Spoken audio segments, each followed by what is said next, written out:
Last opportunity to tell his wife and his family that he cared and loved for them. His last opportunity to see a sunrise and a sunset. His last opportunity to live. So we ask ourselves why. Is it because a group of individuals, and I will get more into the specificity of the details shortly, but a group of individuals were selling a gun. Two other individuals in a white pickup truck pulled up to the three individuals in the road. The truck is there, is the one that pulled up. The individuals in that truck began shooting at three people that were selling and purchasing a gun. So that's how this horrific event unfolded. We began receiving 911 calls shortly after that. Those individuals in the white truck pulled into an Oakland Avenue residence where they were outside illegally selling a firearm. When they opened fire, the two individuals, or the three individuals that were in the area on Oakland, got in their respective vehicles and they gave chase.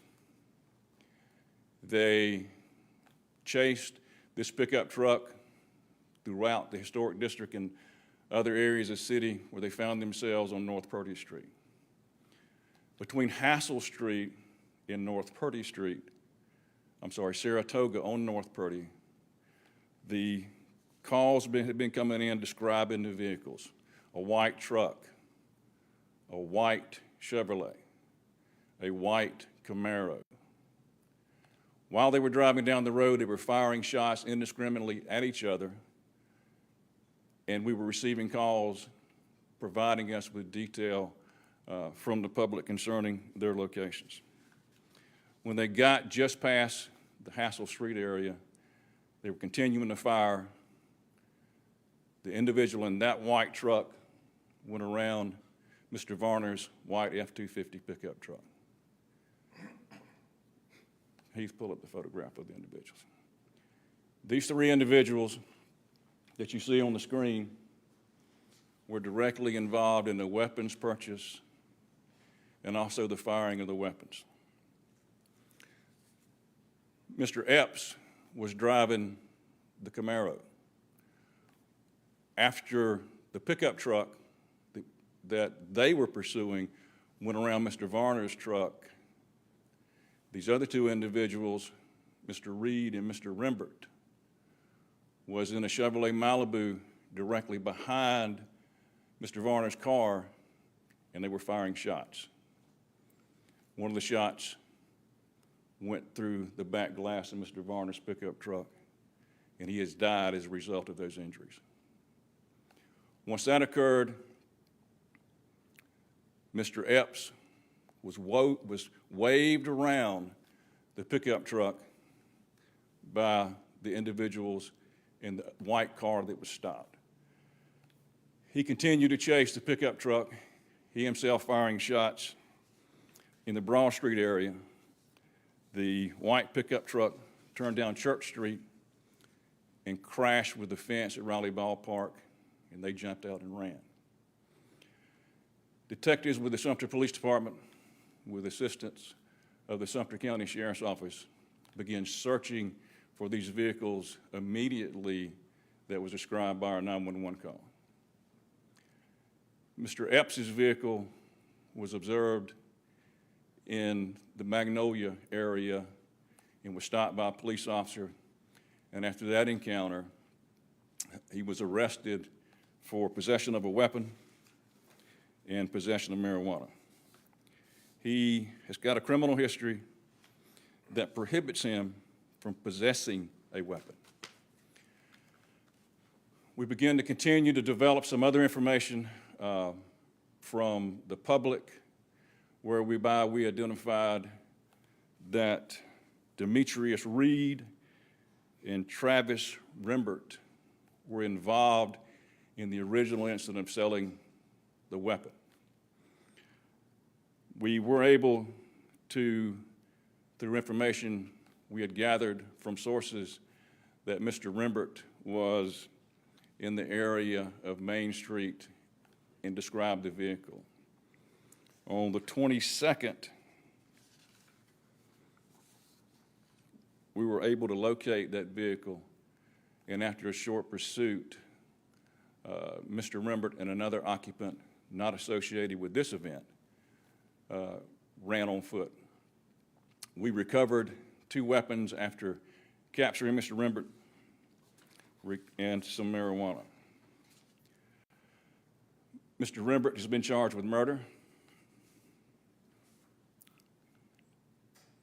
Excuse me, Mr. Reed. Mr. Rembert has been charged with murder, possession of a weapon during a violent crime, and possession of marijuana. Mr. Epps has been charged with the unlawful carrying of a pistol and possession of marijuana. We currently have a warrant out for Mr. Reed, Demetrius Reed, AKA Little Mickey. He's the individual in the center. We're offering a reward up to $5,000 for the location and the capture of Mr. Reed. This investigation has been ongoing and unfolding since Monday. Our officers, along with members of Sumter County Sheriff's Office, have worked tirelessly to bring these individuals forward and hold them accountable for their actions. We're still continuing to investigate. We desperately need to find Mr. Reed so that we can hold him accountable as well. At this time, I'll turn it over to the sheriff. Good afternoon. I want to add to this. Recently, we've had a rash of drive-by shootings here in Sumter City and County. We have determined that these shootings are related to each other. The chief and I have decided to combine our resources and our personnel to actually attack these shootings that we have in Sumter City and County. We're going to realize they're drug-related and gang-related here, and we will be attacking these from using our resources and our personnel.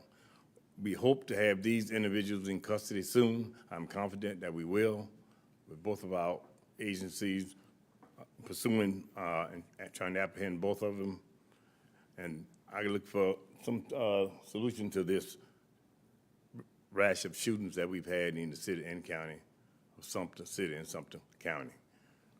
Also, this certainly was a senseless killing of an individual, of one of our citizens in our county. And we want to prohibit certainly any more in the future here in Sumter County.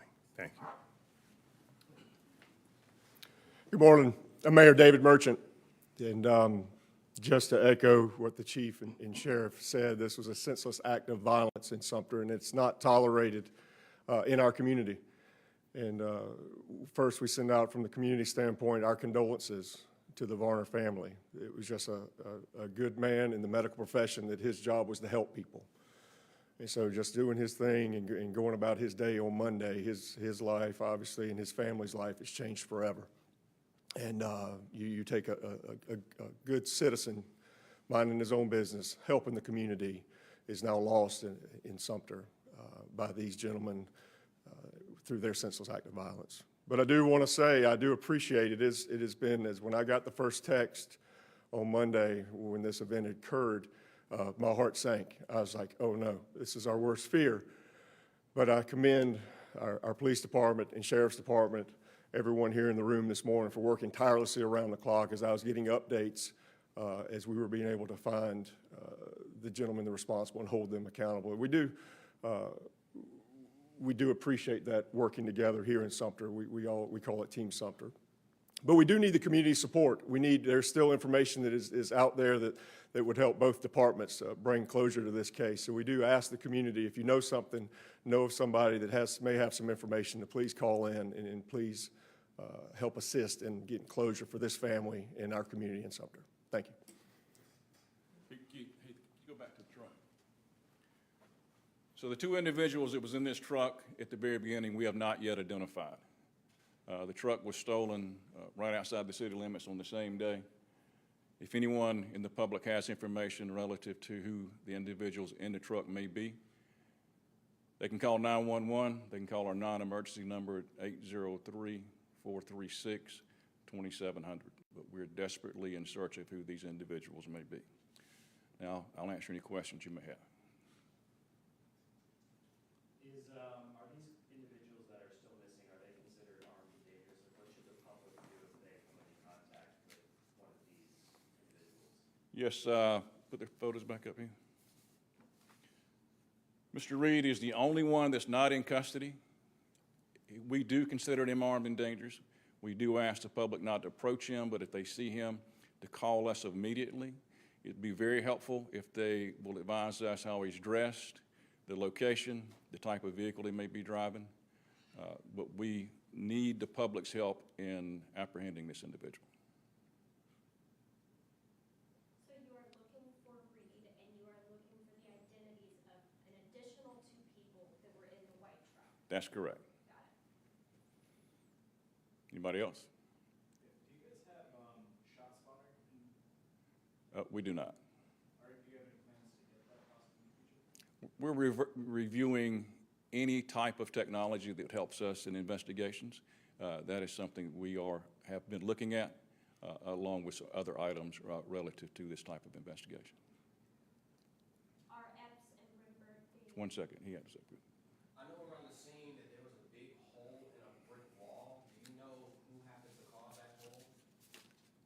Well, after the individual was shot, Mr. Varner, his vehicle veered off the road and struck the wall.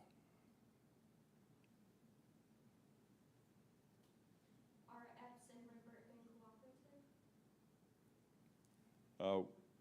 We're not going to get into the specificity of our investigation relative to any statement we may have gotten from those 2 individuals, but they are in custody. Anybody else? Thank you all for coming.